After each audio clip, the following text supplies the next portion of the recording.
بعد مرور 4 أيام على الامتحان بنشوف ناروتو وساسكي بيسيدوا السمك عشان ياكلوا، وبيتكلموا انهم خلاص مش باقي وقت كبير، وان بعد اورتشيمارو ما افسد مخطوطة الفضاء اللي كانت معاهم ناقص عدد المخطوطات، واكيد في فرق خسروا وطلعوا وعدد المخطوطات قل اكتر، وان اكيد في فرق كمان نجحت فعشان كده لازم يتحركوا اسرع. وفي الوقت ده في فريق هو كمان بيدور على مخطوطة وبيقفوا شوية يرتاحوا، وواحد منهم بيروح يدور على اكل، وواحد منهم بيكون عنده فضول يشوف جوه المخطوطة ايه. بنروح لساسكي اللي بيروح عشان يحضر مياه الشرب. في الوقت ده بيقول ناروتو لساكورا لو كان الموضوع موضوع مخطوطات، بيقول لها انه معاه منهم وانهم ممكن يمزجوا المخطوطات دي ويعملوا مخطوطه مزيفه. بتقول له ساكورا هم مش عارفين مكتوب ايه جواها وممكن بكل سهوله المشرفه تعرف. بيقول ناروتو انها ممكن يكون جواها كلمه سر، ولو عرفنا كلمه السر اللي جواها مش شرط نحتاج المخطوطتين. بس ساكورا بتقول له احنا هنعرف منين اللي جوه المخطوطه التانيه. بيقول لها نجرب نتوقع فيها ايه، احنا معانا مخطوطه. ساكورا بتقول له قصدك نفتحها؟ بتضربه وبتقول له ممنوع، انت نسيت القوانين. بيقول لها بس احنا دلوقتي في موقف محرج. على الناحيه التانيه الفريق التاني فتح المخطوطه ووقع على الارض، وزميلهم شاف المنظر ومش عارف ايه اللي حصل. وناروتو في الوقت ده بيحاول يفتح المخطوطه لكن بيظهر كابوتو وبيقول له من الافضل انك ما تعملش كده. وساسكي لما بيشوفه بيطلع يجري عليهم، وكابوتو بيقول له انتوا كده هتخترقوا القوانين وتحطوا نفسكم في موقف يجبركم على الانسحاب. وبيقول لهم ان في الامتحان السابق فرقه من الفرق فتحت المخطوطه، وكانت المخطوطه مصممه ان النص اللي حولها لو اتقرا النص بيجبروا على النوم لايام لحد ما الاختبار كله ينتهي، وبالتالي هيفشل في الاختبار. ساسكي بيقول له انت بتعمل ايه لوحدك هنا؟ بيرد عليه كابوتو انا مش بسعى ورا المخطوطه اللي معاكوا، وبيقول له انه معاه المخطوطتين وانه كان رايح للبرج الفريق وشاف ناروتو وبيمشي. بس ساسكي بيقول له نتقاتل، وناروتو وساسكي بيقولوا له بقى ده جزاؤه. بيرد ساسكي انه اسف بس الوقت خلاص بينتهي ومفيش طريقه غير كده. بيقول له كابوتو انا مش هزعل منك وهدلك على طريق خروجك من الغابه، بس هنتكلم في الطريق وانهم لازم يبعدوا عن هنا لان ريحه شواء السمك سهل تجذب الحيوانات المفترسه والاعداء. وفعلا كان في واحد مراقبهم وبيروحوا معاه وبيسالوه اذا كان فاضل اعداء لسه، بيقول لهم اكيد، وبيقول لهم انه اذكى طريقه للقتال في اختبار زي ده والحصول على مخطوطه في اليوم الاخير الاختفاء في محيط البرج. وساكورا بتقول له يعني هنستخبى هناك ونقاتل الفرق اللي هتيجي عشان تسلم المخطوطتين. بيقول لها كابوتو جزء من كلامك صح، لان ده معناه مش احنا بس اللي بنفكر كده، وانهم اكيد عاملين افخاخ حوالين البرج. وناروتو مبسوط انه هيقاتل وهياخد المخطوطه ويتخرج. بيقول له كابوتو لسه ما خلصتش كلامي. بيقول لهم ان في مجموعه بيكون اسمها الجامعين، وبيكون معاهم مجمعين عدد كبير من المخطوطات عشان لو اعترض طريقهم يقيدوا بانهم يعطوا المخطوطات الزائده معاهم، او عشان يحصلوا على معلومات تساعدهم على النجاح في الامتحانات الجايه، او لسحق فرق تانيه ومنعهم انهم يشتركوا في الامتحان الثالث، وانهم اقوياء جدا واسوأ عدو ممكن تواجهوه بسبب قوتهم الكبيره. وساسكي بيقول له انا دلوقتي فهمت انت ليه جيت معانا، انت خايف. كابوتو بيقول له ده صحيح. وبيوصلوا لمكان البرج وناروتو متحمس جدا، وبتظهر قدامهم حشره كبيره من ام 44، وكابوتو بيقول لناروتو انه يهدى ويوطي صوته والا هيجذب الحيوانات والاعداء ليهم. وبيقول لهم من دلوقتي هنستخبى ونتحرك ببطء لحد ما تيجي فرصه مناسبه. وبيتحركوا كلهم في هدوء،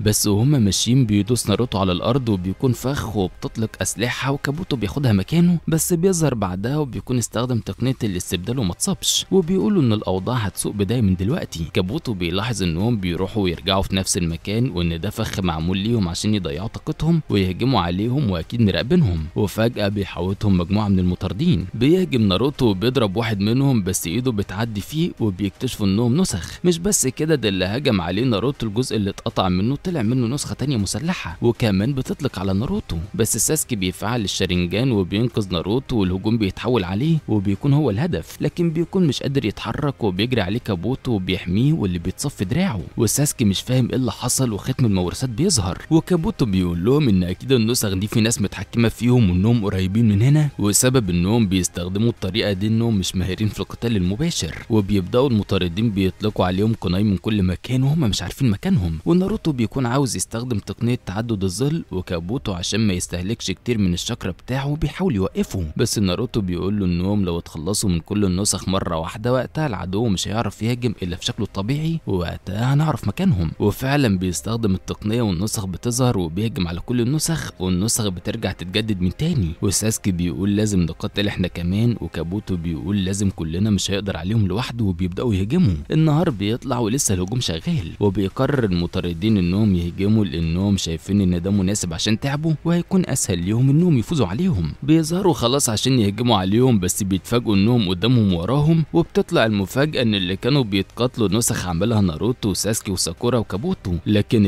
الوقت مستخبين لحد ما يظهروا، وناروتو بيكون مش قادر والشاكرا استهلكت، وساسكي بيقول له احنا هنتصرف في الباقي، بس بيروحوا بضربه واحده بيضربهم هما الثلاثه، وبيقول لساسكي مش هسمح لك بانك تاخد الفضل كده. وساسكي متفاجئ بقوته اللي قوت عن الاول، مش ساسكي لوحده، المطاردين كمان بيكونوا متفاجئين انه بالرغم من القتال لسه قادر. بيقوموا من تاني وبيستعدوا انهم يهجموا، وبيستخدموا تقنيه نسخ الظل، وناروتو مصمم انه يخلص عليهم، وساسكي بيحاول يمنعه عشان طاقته، بيزعق له بيقول له ما تتدخلش، وساسكي بيلاحظ انه كل لما بيحاول يستخدم الشارينجان رقبته بتوجعه، وناروتو وكابوتو اللي بينضم ليه بيحاولوا يضربوا لكن مش لاقيين الجسم الحقيقي وكلهم نسخ، وبيضغط ساسكي على نفسه وبيستخدم عينه عشان يشوف الجسم الحقيقي، بس بيتوجع وبيقع على الارض والختم بينور مكانه، وساكورا بتقول له انه ما يستخدمش الشارينجان مره تانية، وواحده من النسخ بتهجم على ناروتو وكابوتو بينقذه وبيتصاب مكانه، وساسكي بيقول له ما تتعبش نفسك، مفيش حد فيهم جسم حقيقي وكلهم نسخ، وفعلا بيطلعوا من تحت الارض وكانوا مستخبيين تحتها وبيضربوا كابوتو وعينه بتحمر وبيخافوا كلهم وبيرجعوا لورا. في الوقت ده ناروتو بيجري وبيضربهم هما الثلاثه، بعدها بيلاقي ناروتو المخطوطه اللي كانت مع المطاردين، بيوصلوا بعدها للبرج وباقي فريق كابوتو بيتجمعوا وبيسالوه عن سبب تاخيره، وناروتو بيشكروا انهم حصلوا على المخطوطتين، بس كابوتو بيقول له ان ده بسبب جهدكم وقوتكم، وبيتمنى ليهم حظ سعيد، وبيدخلوا كل واحد من باب. وبنشوف كابوتو اللي كان كل ده بيجمع معلومات عن ناروتو وبيدي ورقه المعلومات لاورتشيمارو اللي بيسال كابوتو عن رايه باعتباره جاسوس متخفي، بيرد عليه كابوتو مش هيفرق ما دام انت اللي هتحدد كل حاجه. بيدخلوا هناك بيلاقوا اللوحه مكتوب فيها اسم المخطوطتين ومش فاهمين باقي الكلام، فبيقرروا انهم يفتحوا المخطوطتين وفعلا بيعملوا كده، وبعدها بيلاقوهم بيتحرقوا. ساسكي بيقول لهم ارموها هي تعويذه استدعاء،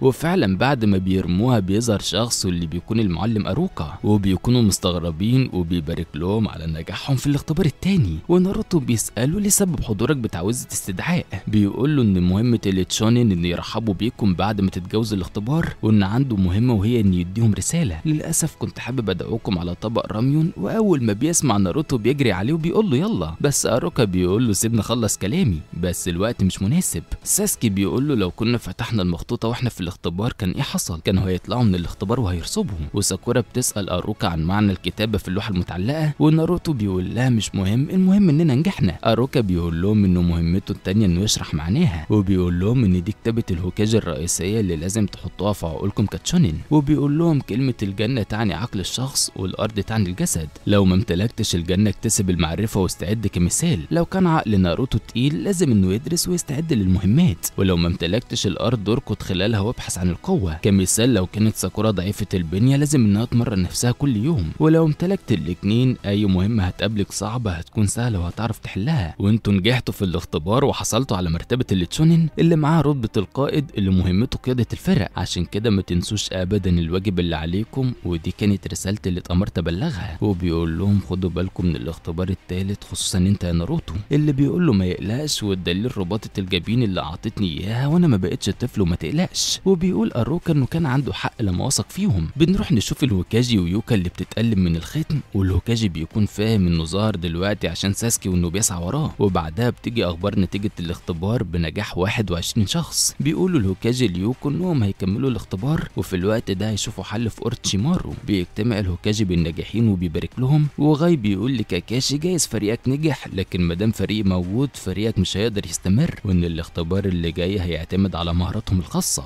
كاكاشي بكل هدوء بيقول له كنت بتقول حاجه، وكل واحد من المتسابقين بيحفز نفسه وبيشجع نفسه انه يكمل. والهوكاجي بيكون معجب بترشيحات المعلمين وملاحظ ان المشتركين اغلبهم من المبتدئين. وبعدها يوكو بتقول لهم دلوقتي هنسمع شرح الاختبار الثالث من الهوكاجي. بيقول الهوكاجي قبل ما الاختبار يبدا لازم تعرفوا ان الهدف الحقيقي من الاختبار ده واللي حصل بين عده قرى مختلفه، وده للمحافظه على العلاقه الطيبه بين القرى ورفع مستوى النينجا. بس ما تتخدعوش بالكلام ده، الاختبار ده عن حرب مصغره بين القرى. وبيقول لهم لو رجعنا بالتاريخ لورا هتعرفوا ان البلاد المجاوره كانت بتتقاتل مع بعضها مرارا وتكرارا، وعشان نتفادى خسائر القوى العسكريه قررت البلدان دي تختار مكان للقتال، وده كان بدايه اختبار انتخاب الشونين. وناروتو بيساله انا بتعلمه ليه دلوقتي؟ بيرد الهوكاجي ان الاختبار ده بيمتحن اللي بيستحقوا لقب التشونين، ومن ناحيه تانية هو مكان لقتال النينجا والحمل كرامه البلد. وبيكمل وبيقول لهم في الاختبار الثالث رؤساء المقاطعات والمشاهير من شتى البلدان هيكونوا ضيوف محتملين في الاختبار ده، ورؤساء المقاطعات من الدول المخفيه وقاده النينجا هيشوفوا معارككم، واذا كان في اختلاف واضح في القوه فالدوله القويه هتتحمل كتير من من الوظائف، والدولة اللي هتظهر بشكل ضعيف هتقل مهمتها، وبكده الدول القوية هتضع الدول التانية تحت ضغط خارجي كبير. وكانوا بيسألوا ليه نتقاتل واحنا مش ضامنين اننا نعيش؟ بيرد الهوكاجي قوة البلاد هي قوة القرى، وقوة القرى هي قوة النينجا، وقوة النينجا الحقيقية بتظهر بس في المعارك، الحياة والموت. وتنتن بتقول له طب ليه قلت ان لتقوية العلاقات بين القرى في الاول؟ بيرد انا قلت ما تنخدعوش بالكلام ده. فبيقول لها عادة انهاء حياة احدهم والقتال من اجل المحافظة على التوازن فدي علاقة طيبة في عالم النينجا. وجاري بيقول له كل ده مش مهم دلوقتي، قول لنا تفاصيل اختبار الحياة والموت ده. فجأة بيظهر شخص اسمه جيكو هاياتي وبيقول له اسمح لي اشرح لهم انا، والهوكاجي بيوافق. بيقول جيكو انه عاوز الاول يقيم بعض المباريات التمهيدية عشان يشوف مين يستحق دخول الاختبار الثالث، وبيسألوه ليه ما ندخلش في الاختبار على طول. بيرد ده لان الاختبار ده اصعب من الاختبارات السابقة، وكمان عدد المختبرين كتير ولازم يتقلل. وبيقول وهو بيكح وواضح انه تعبان لو حد منكم عاوز ينسحب بعد سماع الشرح يقول لي لان الاختبارات هتبدأ فورا. والكل متضايق انهم هيبدأوا على طول، وساسكي بيحس بالألم وساكورا بتقول له انه ينسحب افضل ليه. والهوكاجي ملاحظ تعب ساسكي ويوكو بتقترح انهم يخرجوا من الاختبار ويعزلوه، وكاكاشي بيقول لها ما اظنش انه يسمع كلامك وانه وريث عشيرة اوتشيا رغم ده كله. ويوكا بتقول له هتمنعه حتى ولو بالقوة، وان وجود الختم الملعون ده هيألمه ويستهلك من طاقته، وانه لو كان شخص عادي كان زمانه مات. وساكورا بتقول لساسكي انسحب والا هبلغ عنك المعلمين. وفجأة بتترفع ايد الانسحاب واللي بيكون كابوتو، وناروتو مصدوم وبيسأل ليه. بيرد كابوتو وبيقول له انا اسف بس جسمي منهك ومش هقدر، وان من وقت ما هجموه عشيرة الصوت وودنه اليسرى مش سامع بيها ومش هيقدر يشترك في امتحان الحياة والموت وهو في الحالة دي.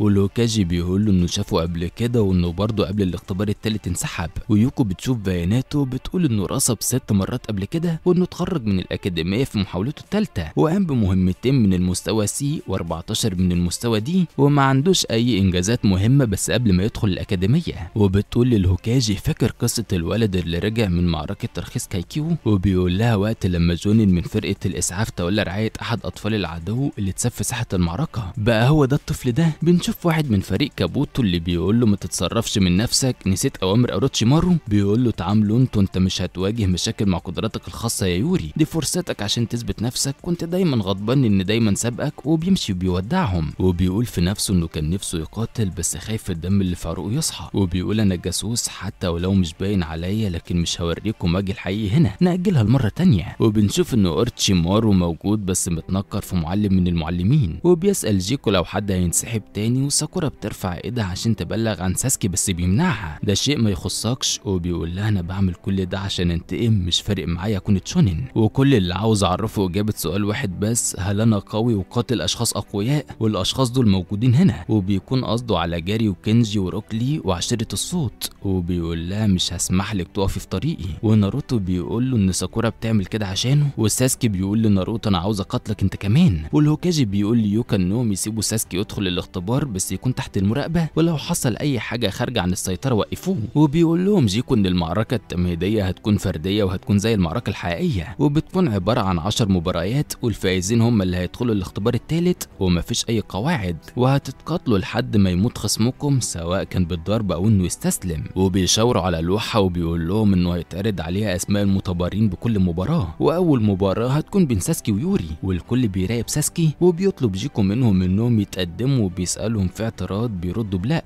والكل منتظر ساسكي هيعمل ايه. بيطلع باقي المتسابقين لفوق عشان يفسحوا المكان، وكاكاشي بيروح لساكاكي وبيقول له ما تستخدمش الشارنجان لان الختم الملعون هيقلل من قوتك، ولو ده حصل المباراة هتتلغي وساعتها هوقفك، اعمل حسابك. وبيقول ساسكي ان الختم بيتحفز بالشارنجان، ووقتها الشاكرا هتخرج مني من غير حدود، يعني مش هعرف استخدم الشارنجان ولا حتى الحركات العادية. واورتشيمارو بيراقب هو وكل اللي موجودين، وبيعلن جيكو بدء القتال. بيهجموا على بعض بالكوناي لكن بيتفادوا بعض، وبيقدر ساسكي يثبته بس بيستخدم يوري مهارته، واللي بتكون انه بيقدر يسحب الشاكرا من ساسكي. واورتشيمارو بيكون مبسوط لان ده معناه ان ساسكي هيلجأ لاستخدام الختم بتاعه. بيدفعوا ساسكي برجله وبيهجم عليه من تاني، وساسكي قوته بتضعف اكتر واكتر، والكل بيراقب اللي بيحصل. وناروتو بيصرخ عليه انه يتشجع ويقاتل، وبيهجم من تاني، وساسكي بيصد لحد ما بيضربه ضربه قويه بتطيره وبيطير وراه. وبيتفاجئ غاي من التقنيه اللي بيعملها ساسكي لانها بتكون تقنيته، بس الختم بيألم ساسكي وبيبدأ الختم يتحفز والوشوم بتنشر، بس ساسكي بيفتكر فريقه وبيقاوم الختم، وبيروح يكمل ضربات متكرره في يوري لحد الضربه النهائيه وبيوقعه على على الارض، وبيروح جيكو عشان يشوف مين اللي هيقوم، وبيراقب مين يوري اللي مش بيتحرك، وساسكي بيقوم وبيعلن جيكو فوز ساسكي في المباراة الأولى. كل واحد بيكون مندهش من اللي شافه غاي وروك اللي نسخ تقنيتهم وقت ما اتقتل معاه، كينجي اللي بدأ يقلق من ساسكي، وجاري اللي متغاظ من ساسكي، ويوكو اللي مش فاهمة ازاي ساسكي قدر يتحكم في قوة الختم. والفريق الطبي بيروح عشان يساعد ساسكي، بس كاكاشي بيقول ان هو اللي هيهتم بيه، وبياخده بعيد عشان يتصرف في ختم الختم ده. وناروتو بيسأل ساكورا اذا لو شافت شيء غريب على رقبة ساسكي، وساكورا مش عارفة تقول ايه، خصوصا ان ساسكي طلب منها انها توعده انها ما تقولش على الختم ده لناروتو عشان ما يقلقش عليه هو كمان، وبترد عليه وبتقول له انها ما تعرفش حاجة. بيعلن جيكو عن المباراة التانية واللي بتكون بين زاكو اللي من فرقة الصوت وهاجم الفريق السابع وشينو. بيتقدموا هانتيا قلقان على شينو، بس كينو بيقول لها ان شينو قوي ومش هيقبل بالهزيمة. شينو بيقول لزاكو انه من الافضل ليه انه ينسحب وانه مش هيقدر يقاتلهم بايد واحدة، بس بيهجم زاكو وبيستخدم تقنية الرياح وبيطير شينو. في الوقت ده كاكاشي بيعمل تعويذ على الختم عشان يبطل تأثيره، فعلا بيقدر وساسكي بيتوجع،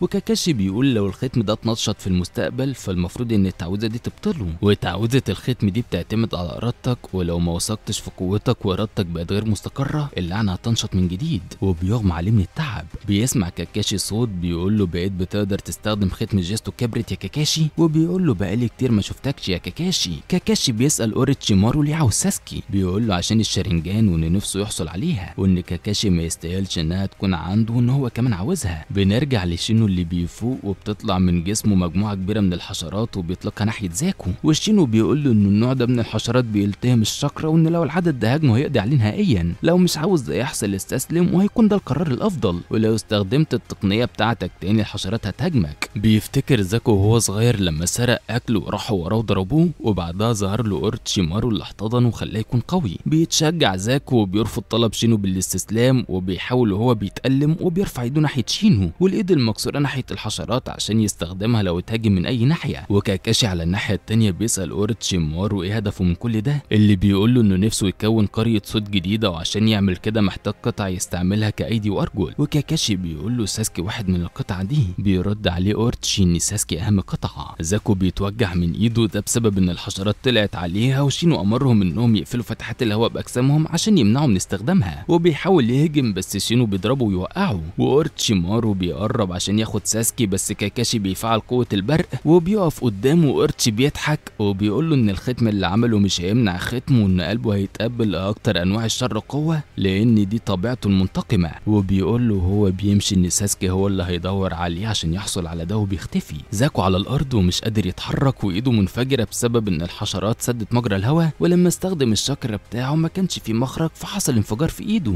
وجيكو بيعلن ان شينو الفائز، وكينجي بيكون مش فاهم ازاي كسب، وبيشوف بعينه ان جسمه مليان بالحشرات، وبيقول انه سامع عن العشيرة دي وانهم بيسكنوا الحشرات جواهم وبيستخدموهم في القتال، وفي المقابل الحشرات دي بتتغذى على الشاكرا بتاعتهم. بيرجع شينو المكان المشاهدة وكلهم مش مصدقين انه نجح، وبيعلن جيكو عن القتال اللي بعده اللي بيكون ما بين كانكورو وتسيرجي ميسومي رفيق يوري وكابوتو. وكاكاشي بيظهر وبيطمنهم على ساسكي وانه في المستشفى. بيقفوا قصاد بعض، وميسومي بيقول لكانكورو انه مش زي يوري ومن الافضل انه يستسلم، وكانكورو بيقول له ان القتال مش هياخد وقت وهخلص عليك. وجيكو بيعلن بدء القتال. بيبدا القتال بين ميسومي وكانكورو، والكل بيكون مصدوم من مرونة ميسومي اللي بيقدر يخلي جسمه مرن وبيلف حوالين كانكورو زي الافعى، وكانكورو اللي بيحاول يوصل لشنطته بس ميسومي بيقول له انه لو اتحرك هيعصره، وبيطلب من كانكورو انه يستسلم. وكانكورو بيقول له مستحيل، وفجأة بيتحول لدمية، وبيكون استخدم تقنية استبدال مع الدمية بتاعته، وبيخرج من الأربطة وبيتحكم بالشاكرا بالدمية اللي بتمسك ميسومي وبتعصره، وبيقول له لو كسرت عظمك دلوقتي هتكون مرن اكتر. وجيكو بيوقف الاختبار وبيعلن كانكورو الفائز، وناروتو ما عجبوش وبيقول ان ده غش 2 قصاد 1. وكاكاشي بيقول لناروتو انها مجرد دمية. وقت الاستراحة بتروح اينو لساكورا وبتقنعها انها تنسحب، لكن ساكورا بترفض. بيعلن جيكو عن القتال الرابع واللي هيكون بين ساكورا واينو، بيكونوا متفاجئين بيقفوا قصاد بعض، واينو بتقول لها مش انت اللي كنت متوقعة قتل قصادها، واصدقائهم في فريق كل واحدة منهم بيشجعها. بيبدأ الهجوم بينهم وبتصد اينو ضربات ساكورا، واينو بترد الهجوم، واول ما بتوصل لها فجأة بتقف وبتفتكر ذكرياتهم هم صغيرين، وان المعلمة طلبت منهم يجمعوا ازهار عشان تنمي حسهم. وبتروح اينو ورا ساكورا اللي بتكون مش عارفة تعمل كده، بتكلمها عن الازهار وبتفهمها ان دايما لازم تكون زهرة رئيسية وحواليها الازهار اللي بتساعدها. وقتها بتيجي مجموعة بنات وبيتنمروا عليها، بس اينو بتوقفهم وبتقول لها انها لازم تقوى وتكون زهرة رئيسية كبيرة والا هتفضل طول عمرها برعم ومش هتقدر تتصدى لاي حاجة وهتفضل ضعيفة. بنرجع للحاضر وساكورا وهي بتقول لنفسها ان اينو كانت دايما قدوتها اللي نفسها تبقى زيها، وبتقول شكرا ليكي يا اينو بس دلوقتي جه وقت الجد وقوتي مش ضعيفة زي زمان، وبتاخد رباطة الجبين بتاعها وبتشيلها من على راسها. وبنشوف ان زمان لما الصراع زاد بينهم عشان ساسكي، ساكورا رجعت رباط الشعر اللي اديته ليها تشان ترفع راسها وتغيظ اي حد يتنمر عليها ويقول لها يا عريضة الجبهة، ومن وقتها وهم بقوا اعداء. واينو هي كمان بتاخد رباطة الجبين بتاعها وبتربطها على جبهتها زي ساكورا وبيستعدوا عشان يهجموا على بعض. ساكورا بتهجم باستخدام تقنية نسخ الظل واينو بتسخر منها وانها قادرة انها تعرف مين الحقيقية لو ركزت شوية، بس بتلاقي ان ساكورا سريعة جدا وبتضربها وبتوقعها على الارض. وساكورا بتقول لها فوقي يا اينو انا مش لسه البنت الصغيرة اللي كانت بتعيط. بتقوم اينو بتقول لها انت اللي اخترتي. وكاكاشي بيكون معجب بقدرتها انها قدرت توزع الشاكرا على جسمها كله واستخدامها في الوقت المناسب.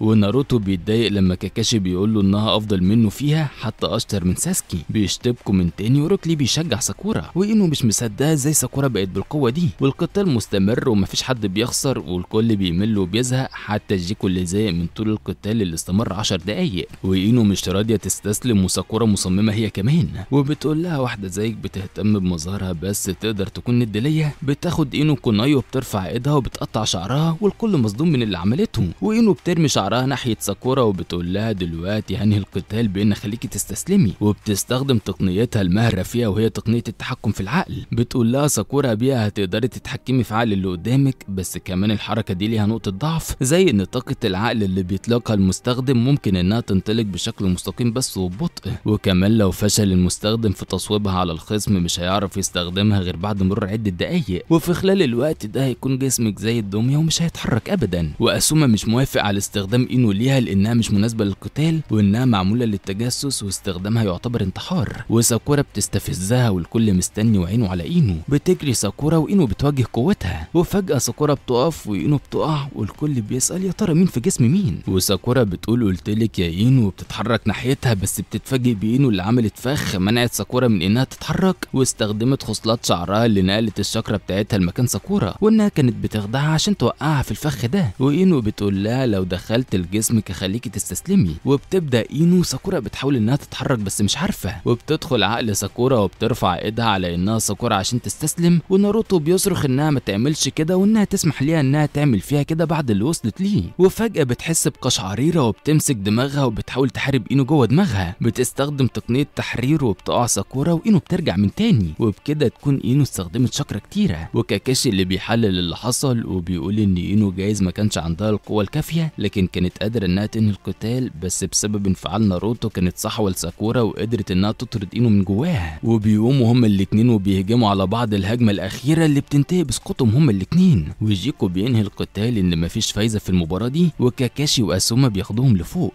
والقتال الخامس بيبدا بين تنتن وتاماري، وفي الوقت ده ساكورا بتفوق وبتحس انها خسرت، بس اينو بتطمنها وبتديلها رباطه الجبين وبتقول لها ان البرعم كبر وفتح وبقى زهره كبيره، بس بيرجعوا يتخانقوا تاني على ساسكي. وجيكو بيعلن بدء القتال. جيكو بيطلب منهم انهم يبداوا القتال بس مفيش حد منهم بيقرب، وتاماري بتفهم دماغ تنتن انها عاوزه تاماري هي اللي تبدا عشان تعرف تقيمها. وتاماري بتقول لها حتى لو فضلت سنين مش هتقدري عليا. بتتضايق تنتن وبتقول لها زي ما انت عاوزه، وبتطلق عليها اسلحه ومفيش واحده منهم بتسيب تاماري، وتنتن مصدومه وتاماري بتستفزها. روكلي مش مصدق ان تنتن ما اصابتهاش، وغاي بيقول له تنتن عمرها ما بتغلط بس هي اجبرت انها تصيب غلط. وشيكاماري وشوجي بيكونوا متاكدين ان تاماري هي اللي هتفوز بعد اللي شافوه في الغابه. وناروتو بيقول لهم ان ازاي تحكموا لسه القتال ما خلصش. بنرجع لتن اللي بتحاول تهدي نفسها وتفكر في خطه، وبتهجم تنتن بكل الاسلحه اللي معاها، لكن بسبب المروحه اللي مع تاماري بتقدر انها تتفادى الاسلحه وتغير اتجاهها. وروك بيحاول يشجعها من بره، بتطلع لفافتين وبتحطهم على الارض وتاماري بتسخر منها. بتعمل تنتن تقنيه التنينين التوأمين الصاعدين وبيظهر وبتطلق اسلحه كبيره من اللفافتين وبتنتشر في كل مكان. وتاماري بتقدر بكل سهوله بمروحتها انها تصدهم، وبتقول لها ما تشوفي حاجه جديده تعمليها. بترد تنتن انها لسه ما خلصتش وبترجع تهجم من تاني، وبتتفاداها تاماري اللي فجاه بتختفي وبتظهر وهي راكبه مروحتها، وبتستخدم تقنيه شرائح الرياح اللي بتكون زي دوامه من الشاكرا واللي بتلف حوالين تنتن وجسمها بيتصفوا كل مكان. وكنجي بيقول ان تنتن قتلت بقوه بس للاسف مش هتقدر تكمل، وفعلا بتقع بجسمها على مروحه تاماري وبتنتهي. والكل متضايق عشانها، وشوجي بيقول لناروتو زي ما قلنا قرية الرمل هم اللي هيفوزوا، وجيكي بيعلن فوز تماري اللي بترمي جسم تنتن، وبيروح روكلي وبيمسكها وبيتضايق من اللي عملته، بتقول له اخرس وخرج الفاشله دي من هنا. وقتها بيهجم عليها روكلي لكن تماري بتوقفه، وغاي بيروح عشان يوقف روكلي، وجاري بينادي على تماري وبيقول لها ما تضيعش وقتها على مثير الشفقه ده. غاي بيهدي روك وبيقول لتماري حابب احذركم من حاجه لو مش عندكم مانع، وبيقول ان الولد ده قوي جدا وعشان كده من الافضل ليكم انكم تستعدوا كويس. وكينو بيقول انه اتصرف غلط لما تواجه معاهم، وساكورا بتقول لناروتو انه ما يقلقش وانه يقاتل بشجاعه، وبتشكره لما صرخ عليها وقت قتالها مع اينو وانها بسببه قدرت تستجمع قوتها من تاني والا كان زمانها خسرت. بتظهر اسامي المتسابقين اللي عليهم الدور وناروتو متحمس، لكن بيظهر اسم شيكاماري قصاد كينيتسوتشي اللي من قرية الصوت، وبيتقدم شيكاماري واينو من وراه بتشجعه. شيكاماري بيقول ان شاف قدراتهم في الاختبار التاني بس ما يعرفش عنها حاجه، وبيبدا القتال وبيستخدم شيكاماري تقنيه محاكاه الظل، وكين بتسخر منه انه مش عنده غيرها، وبتطلع تجري قبل ما الظل يلمسها، وفي الوقت ده بترمي عليه ابر باجراس بس بيتفاداها، وبيقول لها يا ترى المره الجايه هترمي واحده بجرس والتانيه من غير، واللي هيكون هدفك منها ان لما اتحرك على صوتها واتفادى واحده التانيه اللي بدون جرس هتصيبيني. لكن المفاجاه انها خدعته، كانت ماسكه الجرسين بحبل وبتحركهم وبترمي الابر عشان تداري الصوت، وبتقدر ساعتها انها تصيبه. مش بس كده، مع تحريك الاجراس الترددات الخاصه بالاجراس دي بتصل مباشره الى المخ وبتسبب الاوهام. بيحط شيكاماري ايده على ودنه بس مين بتقوله انه مش هيعرف بكده انه يمنع نفسه انه يسمعها، وبتظهر ليها نسخ كتيره وبيكون مش عارف هي فين،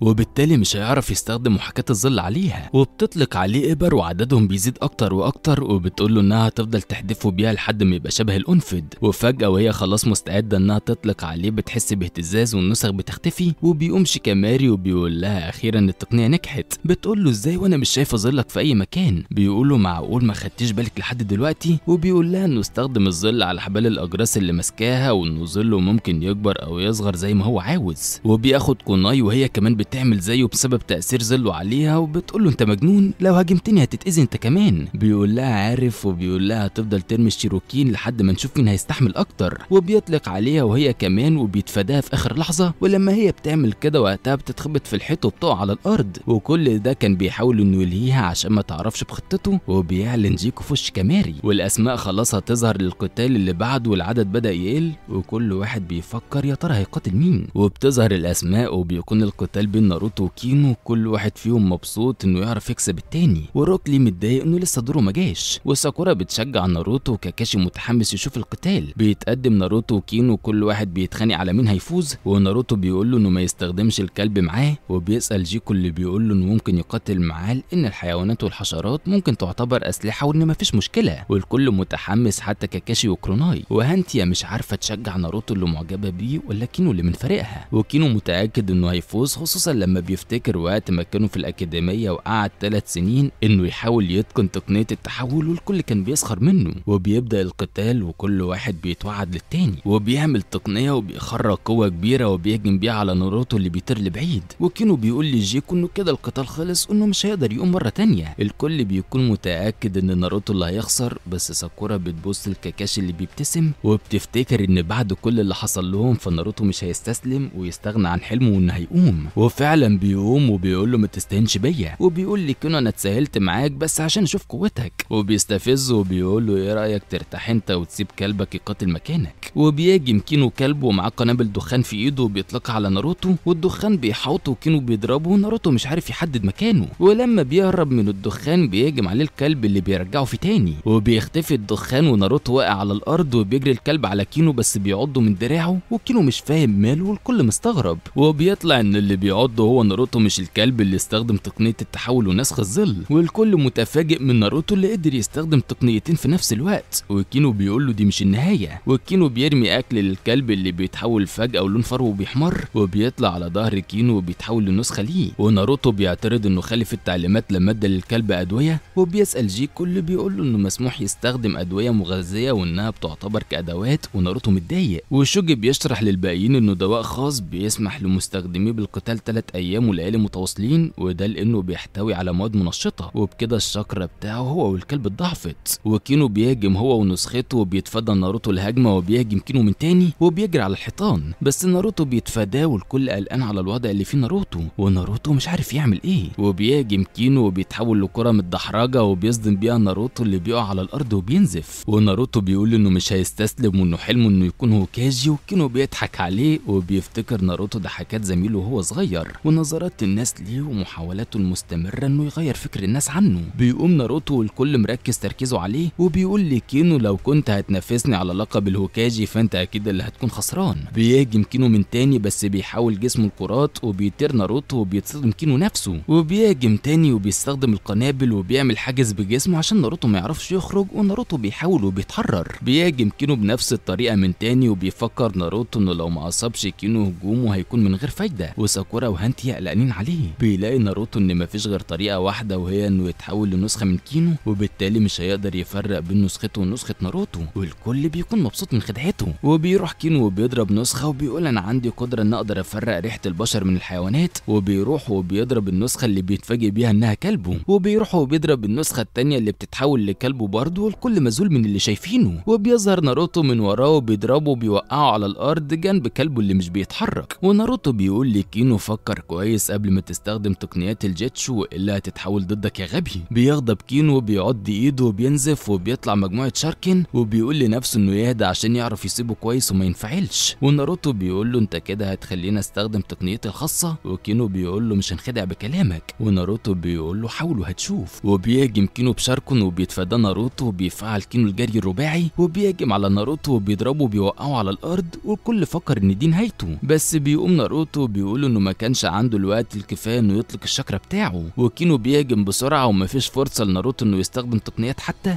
بس بيقدر انه يصد كينو وبيطيره، وبيقوم وكله عزم انه هيكون الهوكاجي ومش ممكن انه يتهزم هنا. وبيهاجم كينو من تاني بسرعه وبيطير وبيجرح ناروتو اللي بقى على الارض، وكينو فاكر انه كسب، بس ناروتو بيقوم من تاني وبيقول له انا مش هخسر ابدا، وكينو بيقول لنفسه انه ما بقاش قادر والقتال هينتهي في الضربه اللي جايه. وناروتو الناحيه التانيه بيقول دلوقتي جه مع التقنيه الخاصه الجديده، وبيهاجم كينو وبيروح وبيلف حواليه، وفجاه بيعمل قنبله غازيه من ورا واللي بيشمها كينو، وبسبب ان مناخيره حساسه من الريحه بتعطله. وقتها ناروتو بيستغل الفرصه وبيستخدم تقنيه نسخ الظل وبيحوط كينو، والنسخ شغاله ضرب فيه من كل اتجاه لحد ما بيقع على الارض ومش بيتحرك. وكاكاشي بيلاحظ انه استخدم تقنيه ساسكي وقت ما كان بيقاتل، وبيروح جيكو يشوف كينو اللي مش بيتحرك وبيعلن ناروتو هو الفائز. وساكورا وهانتيا مبسوطين بفوزه اللي بتديله مرهم للجروح بعد كسوف كبير، وكروناي بتطلب من ناروتو انه ياخده، وبنشوف كينو والفريق الطبي واخده للعلاج، وبتقول ان ناروتو كان خصم قوي جدا. بتروح هانيتا عشان تشوف كينو وتقدم له المرهم، وبيقول لها انه خلاص العدد بيقل ومش فاضل غير 3 قتالات، وبينصحها ان القتال لو بقى بينها وبين جارة تنسحب فورا، ونفس الشيء لو واجهت كينجي انسحبي على طول والا هيهزمك شر هزيمه. وجيكي بيقول انه سيتم الاعلان عن اسماء المتبارين، وبتكون هانيتا قصاد كينجي، بيقفوا قصاد بعض، وكينجي بيقول لها انه ما كانش متوقع ابدا انه هيتقاتل معاها، وبتقول له اخي كينجي، والكل بيستغرب انهم اخوات. وكاكاشي بيقول انهم اعضاء في اقدم فصيله دم في قريه الورق، اشهر بيت في عشيره الهيوجا، بس مش اخوات. وساكورا بتقول له يعني يقربوا لبعض ايه؟ بيقول لهم كاكاشي انهم اعضاء من عشيره هيوجا ومن البيت الرئيسي والبيت الفرعي، وبيقول لهم روك هانتا من البيت الرئيسي، ومع ان كينجي بيحمل نفس الدم الا انه من البيت الادنى. وبيكمل روك ان في اشياء كتير حصلت بين العائلتين دول على مر السنين، ودلوقتي مفيش صلح بين العائلتين. وناروتو بيسال عن السبب، بس روك بيقول له انه مش عارف. وبيكمل وبيقول له ان عشائر زي اوتشيا وهيوجا بيحصل فيها كده، وبيضعوا قوانين خاصه ليهم لحمايتهم، وان الامتيازات بتكون من حق العائلات الرئيسيه، وبسبب ده بيشعر اعضاء العائله الفرعيه بالاحتكار، يعني اختصارا كده بيكرهوا بعض.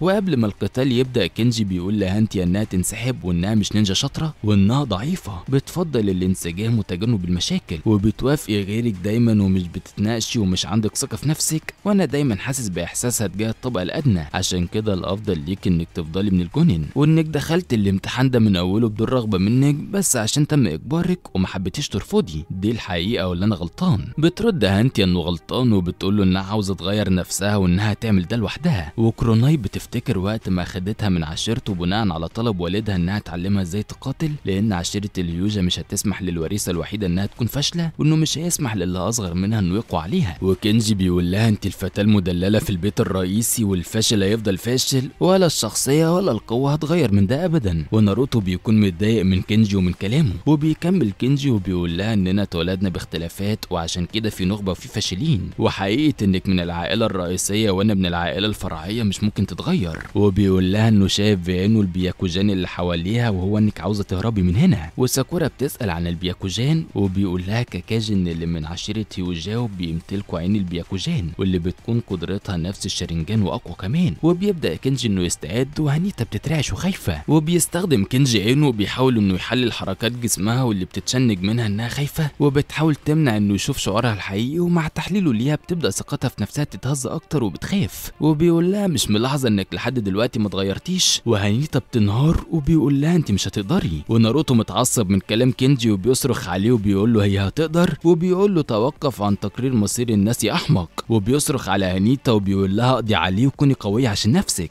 بترفع هانيتا راسها وبتقرر انها تقاتل وبتفعل البياكوجان وبتقول له يلا نتقاتل. وبيبداوا يهجموا على بعض وبيصدوا هجمات بعض، وبتقدر انها تضربه ضربه بس بيقاوم وبيكمل. وغاي بيقول لهم ان الهيوجا بيمتلكوا نايجيستو خاص بيهم، النوع اللي بيستخدمه انا وليه بيسبب الاضرار بواسطه جرح الجسم وكسر العظام، يعني الضرر من الخارج. اما بيدخل الشاكرا في خلايا جسم الخصم الداخليه، ودي تقنيه بتدمر الاعضاء الداخليه وبيتم الشعور بيها بعد فتره. ولانك مش بتعرف تمرن اعضائك الداخليه زي الاورده واللي بتحمل الشاكرا لجميع اجزاء الجسم اللي هتاثر على منتج الشاكرا، فمن الممكن ان ضربه حرجه حتى لاقوى شخص انها تدمره، واللي بتسمى بالقبضه الراقيه. والقتال مستمر وهانيتا بتكون الاقوى. وساكورا بتسال كاكاشي ازاي يقدروا يدمروا خلايا بعض داخليه وهي غير مرئيه. بيقول لها كاكاشي مع عيون البياكوجان اللي عندهم يقدروا يشوفوها ويستهدفوها، وان هجوم القبضه الراقيه ده مختلف عن الهجوم العادي، وده لان الشاكرا بتطلق من راحه اليد وتضعها في جسم خصمك، وده بيسبب اضرار مباشره لخلايا الجسم. بيهجموا على بعض وقبضه التاني في جسم كل واحد فيهم. وبيكشف كنجي عن دراع هيناتا اللي بتكون مصابه بنقط، وبيقول لها انه من الاول كان شايف التنكاتسي. وناروتو بيسال كاكاشي اللي بيقول له ان في 361 نقطه على ممرات الشاكرا وانهم بحجم راس الابره، ولو ضربت النقط دي من الممكن انها توقف جريان شاكرا العدو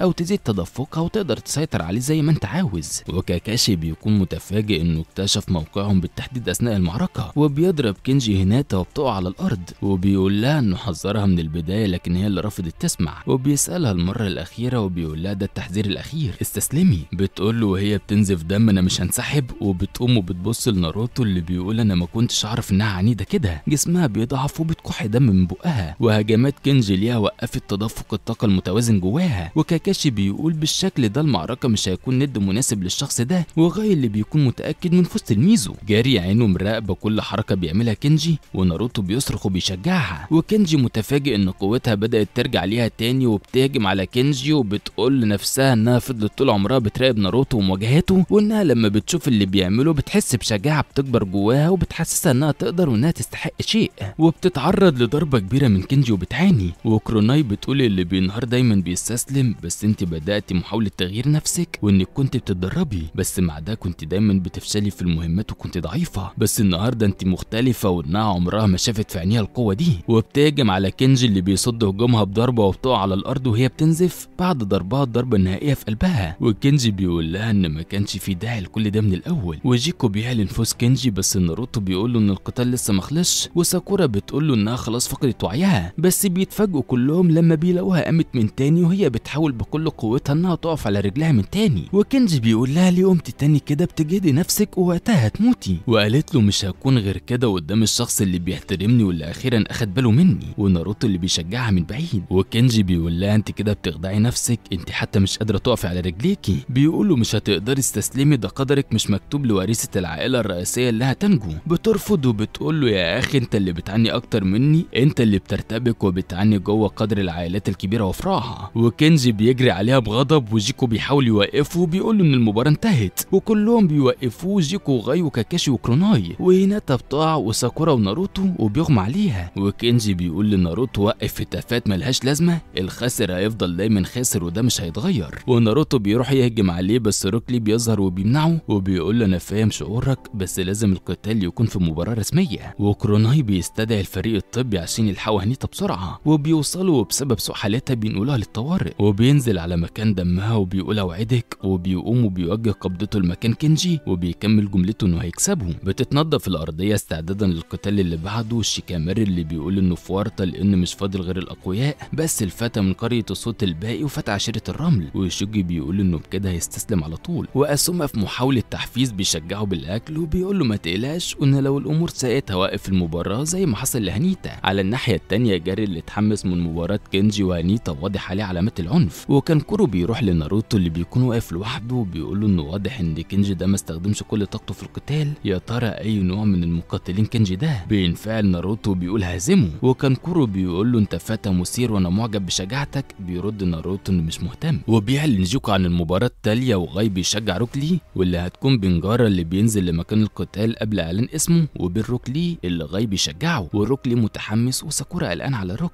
بينزل روك وبيقول لجاري انه سعيد انه هيقاتله، وكان كورو وتاماري بيكونوا واثقين ان روك مش ند مناسب لجاري، بس ناروتو بيقول لهم لا ده قوي. روك بيقول لجاري ما تستعجلش، وجاري بيفتح قارورة الرمل اللي على ظهره والكل مستني البدء، وبيعلن جوكو بدء القتال وبيهجم روك لي وموجة من الرمل بتهاجمه وبترجع تاني للقارورة. بيفتكر شينو القتال اللي حصل مع عشيرة المطر وبيقول هل يا ترى المأساة دي هتتكرر تاني؟ وروك من تاني بيهاجم وجاري واقف ثابت وبيتحكم في الرمل اللي بيصد هجوم روك وبيهجمه كمان، وساكورا بتقول ان هجمات ليه السريعة ما نفعتش معاه وناروتو مش فاهم ازاي كده، وكان كورو بيقول له انه الهجمات البدنية مش بتأثر فيه وبغض النظر عن اي حاجة هتحصل الرمل دائما هيحميه، وده السبب ان مفيش حد قبل كده اذى جاري. وروك لي بيكون مستغرب انه حتى ما اتحركش من مكانه، وبيسمع صوت جاري اللي بيقول له خلينا استمتع فترة اطول، بس ده مش كفاية انا عاوز دم، وبيطلق موجة رمل ناحيته وبيحاول روك انه يتفاداها بس بتمسك رجله وبتضربه في الحيطة وبتهجم عليه من تاني، وساكورا بتقول انه يستخدم تقنيات احسن، بس غاي بيرد وبيقول لها ان روك لي مش بيمتلك مواهب النينجا ولا الحركات الوهمية. بتتفاجئ ساكورا وبيكمل غاي انه لما قابله اول مرة ما كانش عنده موهبة في اي شيء،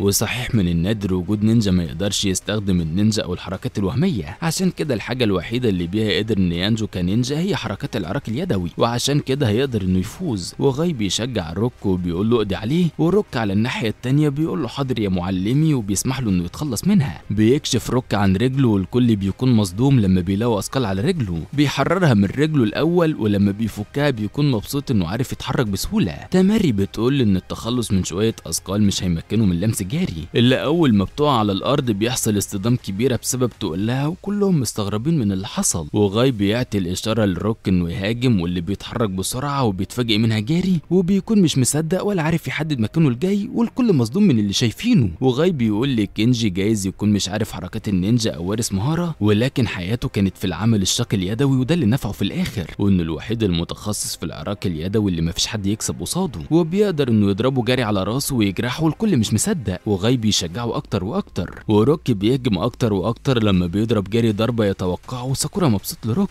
بيقوم جاري بس المرة دي بيكون شكله مختلف، والرمل بيقع من كل مكان في جسمه، حتى كان كورو وتاماري متفاجئين منه، ومعلمه بيقول يا ترى جاري التاني صحي، وبيرجع لشكله من تاني والرمل بيرجع القارورة. وكان كورو بيقول له انه استخدم درع الرمل، وبيقول له انه في العادة كمية الرمل بتحمي جاري اوتوماتيكيا، ولو بالصدفة الهجمة صدفت درع الرمل بيقوم ساعتها درع الرمل بوقف الهجمة، وده الدفاع الاصلي لجاري. وناروتو بيقول له معنى كده مفيش طريقة لضربه ولا حتى نقطة ضعف، مش بيرد عليه كان كورو بس بيقول في نفسه ان درع الرمل مليء بنقاط الضعف، طالما ما اشتغلتش اوتوماتيكيا فهي بتستهلك كمية كبيرة من الشاكرا، وده دفاع اضعف من كمية الرمل، طالما الرمل ملتصق على جسمه فهو بيستخدم قوة اكبر. وتاماري بتقول مادام جاري استخدم التقنية دي ده معناه انه بقى مضغوط، لكن نهاية المباراة دي محسومة وهي فوز جاري. وجاري بيقول لروك ده كل اللي عندك. روك بيفكر انه ما عندوش خيار غير انه يسلط ضرر كبير فوق الرمل، وبيفك اربطته وبيستخدم تقنية اللوتس، وغاي بيقول له انه بيها هيكون قادر انه يلغي الحماية الرملية من على جاري. وروك بيلف حواليه بسرعة وبيروح وبيضربه بس مش بيرتفع لفوق قوي، وبيكرر روك هجومه من تاني وبيضربه ضربات متتالية وبيطير بيه. وغاي بيفكر ان استخدامه للوتس هتسبب جهد كبير على جسمه، وبيقول يا ريت لو ينهي المباراة بيها، وبيربطه بالاربطة وبينزل بيه على الارض وبيحصل انفجار كبير وبتتكسر الارض، والكل مستني يشوف اللي حصل، وجاري واقع على الارض وجسمه متهشم والكل مذهول،